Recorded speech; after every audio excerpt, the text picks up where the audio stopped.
Hello नमस्कार दोस्तों, स्वागत है आप सभी का हमारे यूट्यूब चैनल एग्जाम स्टार बाजार पे। दोस्तों आज हम आप लोगों के लिए जीके के 20 अति महत्वपूर्ण प्रश्न के बारे में इस वीडियो में बताएंगे, इसलिए आप वीडियो के अंत तक बने रहिएगा। तो इस वीडियो में आपको किस तरीके के प्रश्न के बारे में बताएंगे दोस्तों, देखिए जैसे कि प्रश्न दिया है कि किस शहर को मोतियों का शहर कहा जाता है। यहाँ पर 4 ऑप्शन दिया है दोस्तों, इन चारों ऑप्शन में से कौन सा होगा।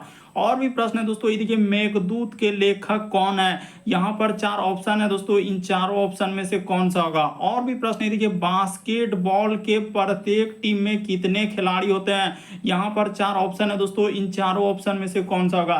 तो इसी तरीके के प्रश्न के बारे में वीडियो में बताएंगे दोस्तों, इसलिए आप वीडियो के अंत तक बने रहिएगा। काफी इंपॉर्टेंट प्रश्न दोस्तों, जो कई बार अलग अलग एग्जाम में रिपीट कर चुका है। और ये पार्ट नंबर हम लोगों का 4 है दोस्तों। जिसने पार्ट 1, पार्ट 2 और पार्ट 3 तक नहीं देखे, चैनल पे जाके वीडियो सेक्शन में देख लीजिए, क्योंकि सारे पार्ट मोस्ट रिपीटेड प्रश्न के हैं। तो आइए दोस्तों देखते हैं पहले नंबर क्वेश्चन से क्या करा और कैसे करेंगे इस तरीके के प्रश्न को। इनमें से आप किसी भी गवर्नमेंट एग्जाम की तैयारी कर रहे हैं दोस्तों, चाहे वो SSC, railway, bank, CGL, CPO, MTS, CHSL, GD, SBI, IBPS, PO, DRDO, LP, IB, CTET, DSSB, UKPSC, दरोगा, army, SSB, CRPF, BSF, CISF, navy, SSR, Agniveer, state exam technician, LIC, किसी भी गवर्नमेंट एग्जाम की तैयारी कर रहे हैं। ये वीडियो सभी एग्जाम के लिए दोस्तों, जितने भी है, चाहे UP police, Bihar SSC, Bihar police, Delhi police, जितने भी एग्जाम है सभी के लिए मोस्ट इंपॉर्टेंट है। आइए दोस्तों देखते हैं पहले नंबर क्वेश्चन से क्या करा और कैसे करेंगे। और इन सभी क्वेश्चनों का पीडीएफ आपको टेलीग्राम पे मिल जाएगा, लिंक वीडियो के डिस्क्रिप्शन में दिया गया। तो देखिए पहला क्वेश्चन दिया दोस्तों हम लोगों के सामने, वीडियो को पॉज करके करना है दोस्तों, और जरूर बताना है कि कितने प्रश्न आपके सही हो पाए। तो देखिए यहाँ पर पहला क्वेश्चन है दोस्तों हम लोगों के सामने, कह रहा है कि फाहियान किसके शासन काल के दौरान भारत आया था। तो फाहियान जो है दोस्तों हम लोगों का चंद्रगुप्त द्वितीय के शासन काल में भारत आया था। इस प्रश्न का आंसर ऑप्शन नंबर ए क्या हो जाएगा दोस्तों, सही हो जाएगा। याद रखिएगा कि फाहियान किसके शासन काल के दौरान भारत आया था, तो चंद्रगुप्त द्वितीय के शासन काल में भारत आया था।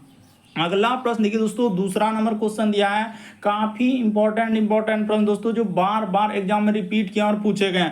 कह रहा है गुप्त काल का महान संस्कृत नाटककार कौन था। तो गुप्त काल का महान संस्कृत नाटककार कौन हो जाएगा दोस्तों, तो इस प्रश्न का आंसर हो जाएगा कालिदास, यानी ऑप्शन नंबर ए क्या हो जाएगा, सही हो जाएगा। याद रखिएगा कि गुप्त काल का महान संस्कृत नाटककार कौन था, तो कालिदास। इस प्रश्न का आंसर ऑप्शन नंबर ए क्या हो जाएगा दोस्तों, सही हो जाएगा। अगला प्रश्न देखिए दोस्तों हम लोगों के सामने तीसरा नंबर क्वेश्चन दिया है, कह रहा है कि हरिसेन किस गुप्त शासक के दरबारी कवि थे। यानी हरिसेन दोस्तों किस गुप्त शासक के दरबारी कवि थे, तो इस प्रश्न का आंसर हो जाएगा ऑप्शन नंबर बी, यानी हरिसेन जो है दोस्तों यानी समुद्रगुप्त के दरबारी कवि थे। इस प्रश्न का आंसर ऑप्शन नंबर बी सही होगा दोस्तों, याद रखिएगा। अगला प्रश्न देखिए दोस्तों, चौथा नंबर क्वेश्चन दिया है कि गुप्त शासकों ने किस भाषा का संरक्षण किया था।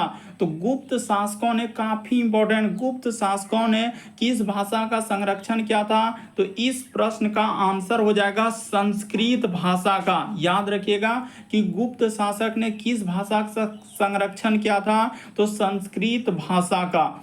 अगला प्रश्न देखिए दोस्तों हम लोगों के सामने पांचवा नंबर क्वेश्चन दिया है कि किस गुप्त राजा को कविराज के नाम से भी जाना जाता है। तो किस गुप्त शासक को हम लोग कविराज के नाम से जाना जाता है दोस्तों, तो याद रखिएगा समुद्रगुप्त को कविराज के नाम से जाना जाता है। काफी इंपॉर्टेंट, कई बार पूछा गया है, याद रखिएगा कि किस राजा को कविराज के नाम से जाना जाता है, तो समुद्रगुप्त। इस प्रश्न का आंसर ऑप्शन नंबर डी क्या होगा दोस्तों, सही होगा। अगला प्रश्न देखिए दोस्तों हम लोगों के सामने छठा नंबर क्वेश्चन दिया है। देखिए आपके सामने कुछ सेकंड आपको मिल रहा है और इसी में आपको सही करना है।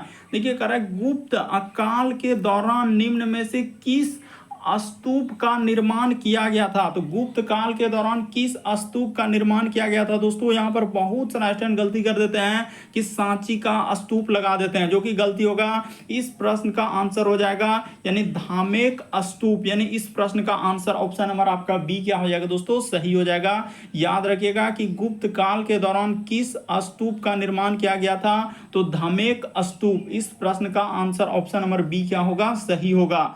अगला प्रश्न देखिए दोस्तों, हम लोगों के सामने 7वां नंबर क्वेश्चन दिया है। कह रहा है कि गुप्त काल के दौरान निम्न में से किस स्तूप का निर्माण किया गया था। तो अभी बताया दोस्तों, यानी इस प्रश्न का आंसर क्या हो जाएगा, धमेक स्तूप। अगला प्रश्न देखिए दोस्तों, हम लोगों के सामने दिया है, देखिए यहाँ पर कह रहा है कि किस गुप्त राजा को कविराज के नाम से जाना जाता है। तो कविराज के नाम से किसे जाना जाता है दोस्तों, समुद्रगुप्त को जाना जाता है। तो इस प्रश्न का आंसर अभी करवा चुके थे। यहाँ पर देखिए अगला प्रश्न हम लोगों के सामने 9वां नंबर क्वेश्चन दिया दोस्तों। कह रहा है कि नालंदा विश्वविद्यालय की स्थापना किसके द्वारा की गई थी। काफी इंपॉर्टेंट, तो याद रखिएगा दोस्तों कि नालंदा विश्वविद्यालय की स्थापना जो है कुमार गुप्त ने किया था। इस प्रश्न का आंसर ऑप्शन नंबर बी क्या हो जाएगा, सही हो जाएगा। यानी नालंदा विश्वविद्यालय की स्थापना किसने किया था, कुमार गुप्त प्रथम ने। यानी इस प्रश्न का आंसर ऑप्शन नंबर बी क्या होगा दोस्तों, सही होगा। अगला प्रश्न की दोस्तों हम लोगों के सामने दिया है कि राजा हर्षवर्धन के दरबारी कवि कौन थे। तो राजा हर्षवर्धन के दरबारी कवि कौन हो जाएंगे दोस्तों। तो यहाँ पर 4 ऑप्शन दिया गया, इन चारों ऑप्शन में से कौन सा सही हो जाएगा, तो बाण भट्ट। यानी कि याद रखिएगा कि राजा हर्षवर्धन के दरबारी कवि कौन थे दोस्तों, तो बाण भट्ट। यानी इस प्रश्न का आंसर ऑप्शन नंबर आपका बी क्या होगा दोस्तों, सही होगा। अगला प्रश्न की दोस्तों हम लोग, तो देखिए जैसे अगला प्रश्न 11वां नंबर क्वेश्चन दिया है दोस्तों। करण निम्नलिखित में से माउंट एवरेस्ट की चोटी पर पहुंचने वाली पहली भारतीय महिला कौन थी।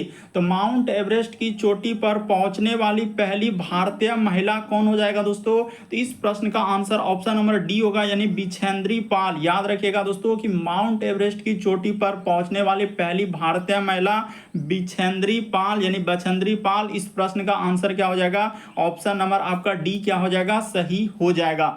अगला प्रश्न की दोस्तों हम लोगों के सामने दिया है, काफी इंपॉर्टेंट, कई बार पूछा गया है कि बास्केटबॉल खेल के प्रत्येक टीम में कितने खिलाड़ी होते हैं। तो बास्केटबॉल के प्रत्येक टीम में 5 खिलाड़ी होते हैं। तो इस प्रश्न का आंसर ऑप्शन नंबर डी सही होगा। याद रखिएगा कि बास्केटबॉल के प्रत्येक पक्ष में कितने खिलाड़ी होते हैं, 5 खिलाड़ी होते हैं। अगला प्रश्न की दोस्तों हम लोगों के सामने दिया है कि मेघदूत के लेखक कौन है। मोस्ट इंपॉर्टेंट, कई बार पूछा गया दोस्तों, मेघदूत के लेखक कौन हो जाएंगे। तो याद रखिएगा कि मेघदूत के लेखक कालिदास है। यानी इस प्रश्न का आंसर ऑप्शन नंबर ए क्या हो जाएगा दोस्तों, मोस्ट इंपॉर्टेंट, कई बार पूछा गया। याद रखिएगा कि कालिदास के यानी मेघदूत के लेखक कौन हो जाएंगे, कालिदास। अगला प्रश्न की दोस्तों हम लोगों के सामने दिया है 14 नंबर क्वेश्चन। कर उड़ीसा में यानी ओडिशा में कोणार्क सूर्य मंदिर का निर्माण किसने करवाया था। तो ओडिशा में कोणार्क सूर्य मंदिर का निर्माण राजा नरसिंह देव प्रथम ने करवाया था। इस प्रश्न का आंसर बी सही होगा। याद रखिएगा कि ओडिशा में कोणार्क सूर्य मंदिर का निर्माण राजा नरसिंह देव प्रथम ने करवाया था। अगला प्रश्न की दोस्तों 15वां नंबर क्वेश्चन दिया है कि ब्रह्मोस मिसाइल भारत और डैश द्वारा विकसित की गई। यानी कि भारत यानी ब्रह्मोस मिसाइल जो दोस्तों भारत और डैश द्वारा विकसित की गई, यानी संयुक्त रूप से। तो कौन किया है दोस्तों, यानी ब्रह्मोस जो मिसाइल है भारत और किसके द्वारा बनाया गया है, तो रूस के द्वारा बनाया गया है। याद रखिएगा दोस्तों, यानी ब्रह्मोस मिसाइल जो है भारत और रूस द्वारा विकसित किया गया था, संयुक्त रूप से दोनों मिलकर। अगला प्रश्न देखिए दोस्तों हम लोगों के सामने 16 नंबर, तो देखिए 16वां नंबर क्वेश्चन दिया है दोस्तों। कह रहा है कि समाजवादी और धर्मनिरपेक्ष, यानी कह रहा है दोस्तों समाजवादी और पंथ निरपेक्ष को किस संशोधन अधिनियम के माध्यम से प्रस्तावना में जोड़ा गया।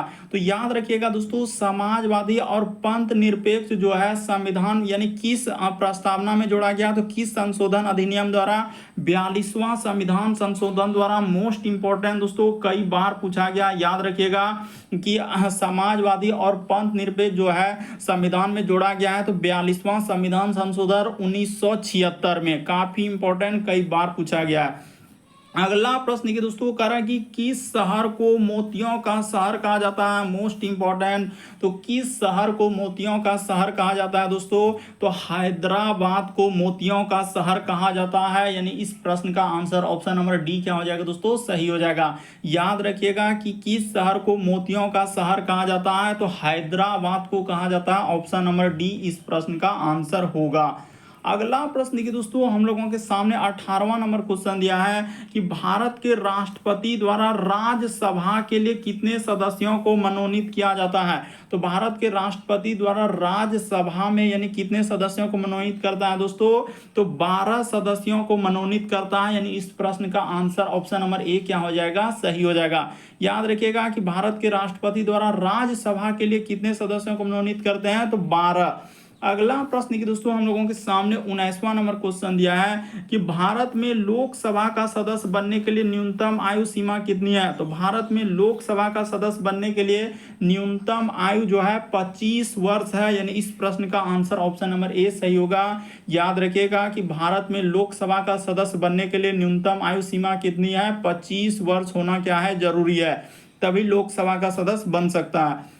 अगला प्रश्न की दोस्तों, हम लोगों के सामने 20वां नंबर क्वेश्चन दिया है, करें जीपीआरएस का पूर्ण रूप क्या है। यानी यहाँ पर क्या पूछा जा रहा है दोस्तों, जीपीआरएस का अभी हाल ही के एग्जाम में पूछा गया था, जीपीआरएस का पूर्ण रूप क्या है। तो क्या हो जाएगा दोस्तों, इस प्रश्न का आंसर हो जाएगा general pocket radio service. Option number A क्या आएगा दोस्तों, इस प्रश्न का आंसर जीपीआरएस का फुल फॉर्म क्या हो जाएगा, जनरल पैकेट रेडियो सर्विस। यानी ऑप्शन नंबर ए क्या होगा दोस्तों, सही हो जाएगा। तो उम्मीद करते हैं दोस्तों आप सारे प्रश्न को अच्छे तरीके से, जो प्रश्न आपको नहीं आ रहे होंगे उसे नोट कर लिए होंगे और बार बार उसको रिवीजन करेंगे दोस्तों, याद हो जाएंगे।